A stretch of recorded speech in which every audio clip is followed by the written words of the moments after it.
You're listening to the Sports Fix. Portions of the Sports Fix brought to you by Quick Lane at Valley Ford Truck, home of the low price tire guarantee. quicklane.com/Valley Ford Truck. Sports Fix listeners, don't wait all day or all week to get in on the fun. The party doesn't stop when we go off the air all week long. The Sports Fix social media sites are your one-stop shop for all things Cleveland sports. Jump over to Facebook.com/TheSportsFix, Facebook.com/TheSportsFix, and become a fan today because we love fans and they create some of the best sports talk in town, Daddy. You'll enjoy talking to your fellow Cleveland sports fans on the Sports Fix fan page. And if Twitter's your thing, well, you know how we do it. Tweet with us at the SportsFix CLE. It's that simple. Twitter.com/TheSportsFix CLE, baby. Chat live with the crew during all your favorite Cleveland sports events, tickets and contests and trivia and so much more. Get with us today, the Sports Fix on social media, Facebook.com/TheSportsFix. Tweet with us at the SportsFix CLE. Join the Sports Fix on Facebook and Twitter today. I'm Tyler Zeller, and you're listening to the Sports Fix. Live in Ohio, it's time to get your fix. The Sports Fix.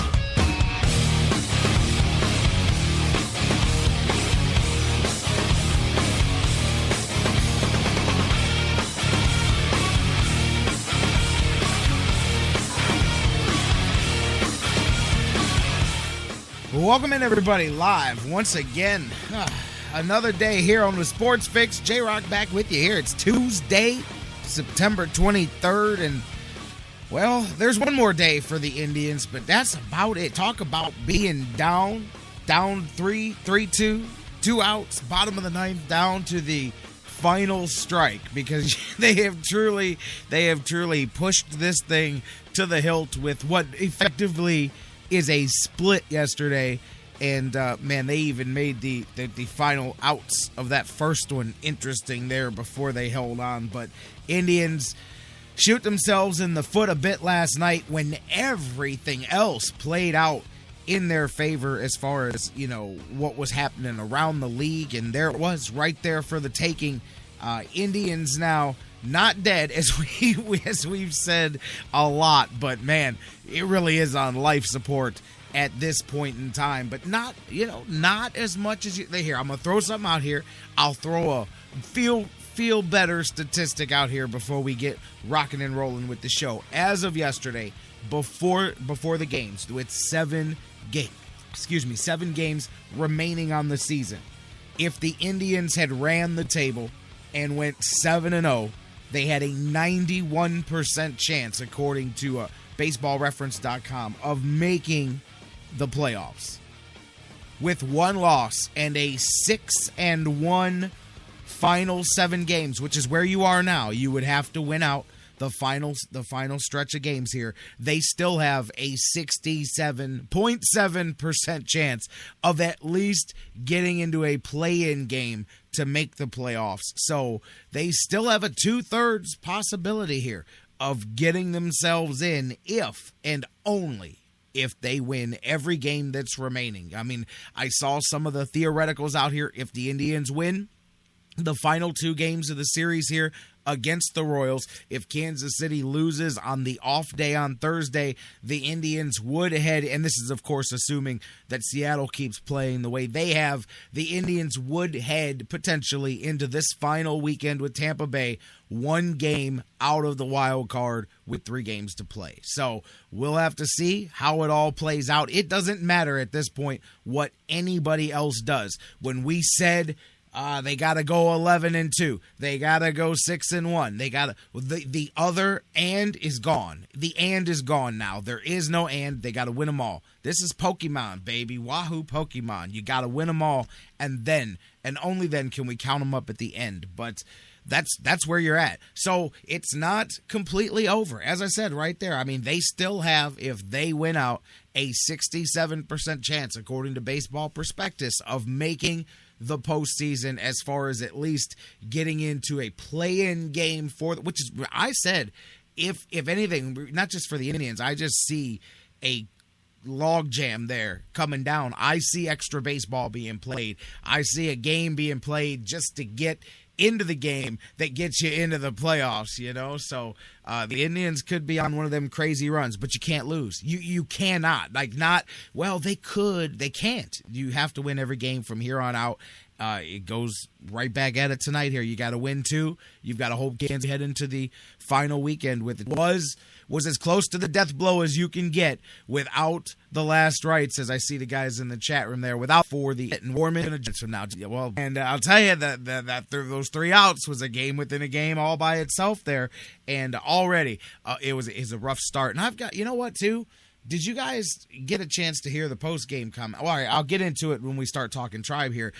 I had a little bit of an issue with Carlos Carrasco after the game, and I'll get into that in just a minute. Maybe you guys caught where I'm going to go with this, but I'm like, are you serious? After a lot of people covered for you for a long time, Carlos Carrasco, you're gonna go that route here, but we'll talk about that. Regardless, Indians, that's where they're at. Jeff Gorman, Indians101.com, talking about it all with us here just a few minutes from now as we kick off the show. Dr. Football, it's Tuesday. That means Bill Chackes is in the house. We'll talk all about the Week 3 action around the NFL as it wrapped up yesterday. Steelers, we talked about them and their depth issues as they lost a couple of linebackers. They lost a cornerback and, well, an old face perhaps coming home, James Harrison. We know him quite well here in Cleveland. Apparently looks he may be coming out of his quickly shortened retirement that he just went into and going to help them out. We'll talk about all of that, the Browns and the Ravens, the bye week, all of that. Dr. Football Bill Chackes is talking some NFL with us here. We'll hit on the news of the day around baseball, some good stories, all the things that we're going to hit on, and your calls, of course, because as I say, each and every day, this is me driving the ship. I am the conductor of the madness, as they say, but it's you guys that really make this thing roll. You are the engine. You're what floats the boat, baby, guys. So I want to hear from you. So let's do it. Hey, how about a formal introduction for those of you new to the game? Welcome into the Sports Fix. J-Rock with you. Jerry Myers, whatever you want to call me. I'm the big daddy on the microphone, and I am here kicking it off each and every weekday at noon live across the Sports Fix Radio Network. Thank you guys so much for joining us, however you are participating in today's show. Perhaps you're listening live on TuneIn and TuneIn's digital radio applications worldwide. Maybe you're enjoying the show on Spreaker and Spreaker's digital app, or you're on Mixler.com or the Mixler chat room. I see some of my guys over there. A great way to be a part of the show. That's MIXLR.com for those of you who may wonder where this mythical chat room is. You can also listen to the show live. Hello, everybody on the SportsFix.net, the home base, the mothership, as I like to call it here. And then everybody listening around the world, thousands of you on digital delay 24/7, enjoying the show on iHeartRadio, the world's largest internet radio provider. Listening to us and downloading the show, subscribing on iTunes, and of course across Stitcher Radio and CarPlay and SoundCloud. And there's just so many different platforms where you guys listen live, listen on delay, download the show, subscribe to the show, all of that. However you do it, thank you so much for being with us. And as I said, today and each and every day, this is your show. They give me the microphone. I give you the voice of the Sports Fix, so use it. Pick up the phone. Give us a call. 216-539-7535 is the number to call. 216-539-7535. If you can't get to the phones, then hit us up on our social media. Facebook.com/thesportsfix.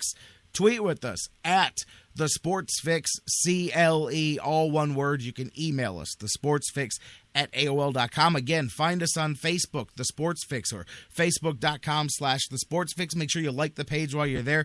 Join the nearly 21,000 fans of The Sports Fix on Facebook. Tweet with us at The Sports Fix, CLE, all one word.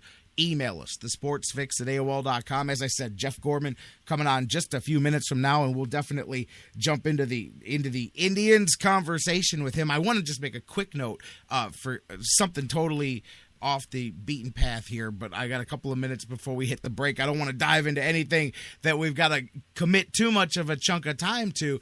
Yesterday, after we got off the air, my son, he's playing junior varsity football for the first time. So I went to his latest game. And these are always interesting from so many different places. But, and you guys have heard me make mention of some of the issues I'm already seeing with the way things are. It has nothing to do with on the field. I could care less if these guys lose every game. I'm not in any way talking about any tactical stuff or trying to be a bench coach or anything like that. But I've mentioned a little bit some of the things that surprise me about watching the way these kids are with each other and the way that the people that are supposed to be in charge of this thing are not. I had to have some words with some coaches yesterday because I'm sitting there watching the game. You guys would have been amazed. I mean, you heard Kendall Lewis and I last week. We were talking about how, of course, everybody cusses when they're in high school and has their little slang words and stuff that they use, but there's a difference. We all knew where you could talk like that and where you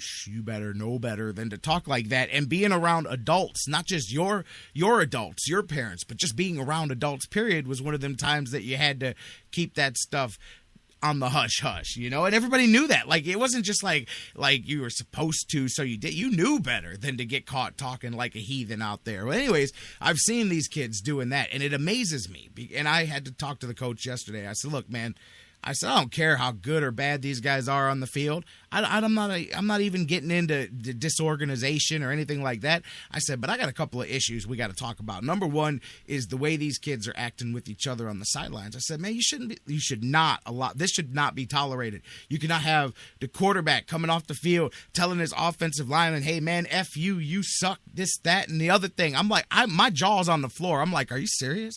What are we watching here, man?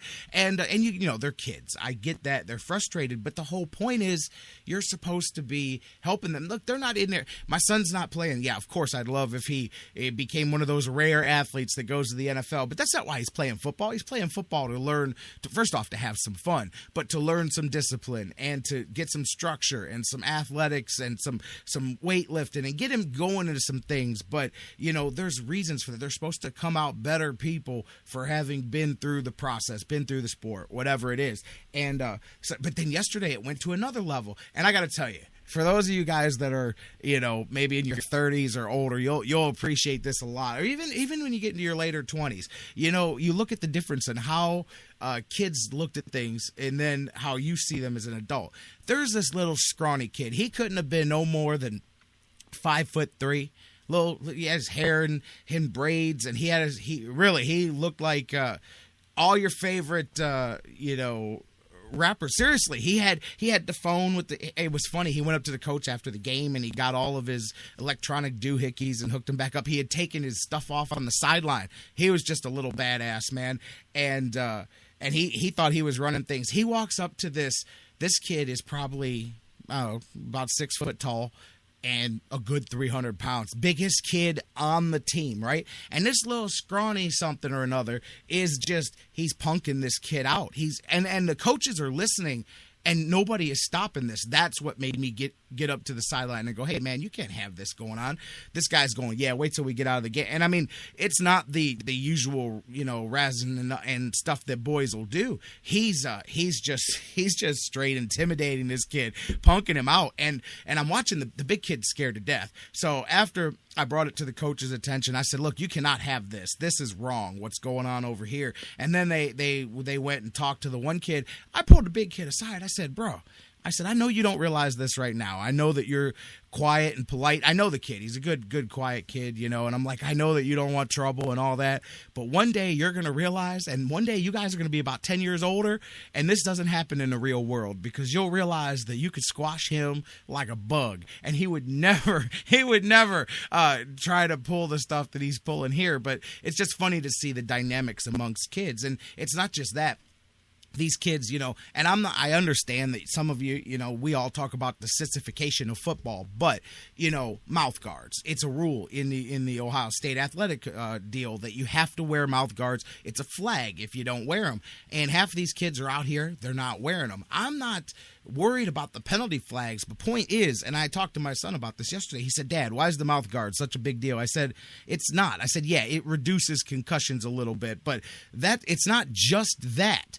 It's the fact that if it's okay for you kids to not play with your mouth guard, then what else is it okay for you kids to do? Is it okay to put you back in when you get a concussion? Is it okay to put you back in the game when you're hurt, which I saw yesterday? I saw a kid get hurt. He was the quarterback, and the nurse said, hey, he can't play for the rest of the game. His ankle sprained or whatever.